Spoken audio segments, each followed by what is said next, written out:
हे कसं कळलं तुम्हाला? हा, जे तुम्ही डिटेक्टिव्ह वगैरे व्हायला होता?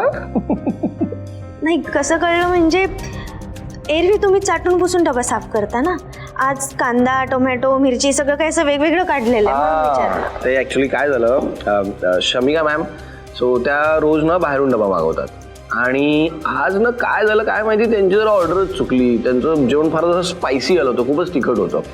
मग मी त्यांना म्हणालो की तुम्ही माझा डबा खा. मग तुम्ही काय खाल्लं? इथे त्यांनी ऑर्डर केलेलं. अच्छा, मग मी एक काम करत जाऊ का, उद्यापासून ना त्यांच्यासाठी सुद्धा डबा देत जाईल. शाला एवढा असू द्या, रिलॅक्स. नाही, कसे ते पण बाहेरच खातात ना, त्यापेक्षा. अजिबात नको, असं काही करायची गरज नाही. पण का आई? अगं किती झालं तरी देवाच्या बॉस आहेत त्या, आणि त्यांना स्वतःची काळजी घेता येते.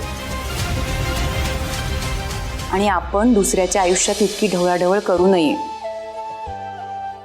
आणि तुला इतकंच वाटत असेल ना, तर त्यांना आपण घरी बोलवूया जेवायला, काय? हा, कशाला? अरे काय चाललंय तुमचं? हा, घरी का बोलवायचं आता त्यांना? काहीही काय. आणि आई, आता लग्न झालंय माझं, रिलॅक्स. गप्प बस, ते माहितीये मला. मग काय झालं, बोलवूया त्यांना. मी तुझ्यासाठी कॉफी करून आणते. हा चालेल चालेल. काय म्हणाले आई?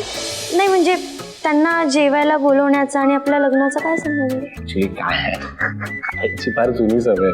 माझी कुठली नवीन मैत्रीण झाली की त्या मैत्रिणीला हिला भेटायचं असायचं, म्हणून मग घरी बोलव जेवायला, काहीतरी सुरू असतं तिथं, मस्करी करता येते.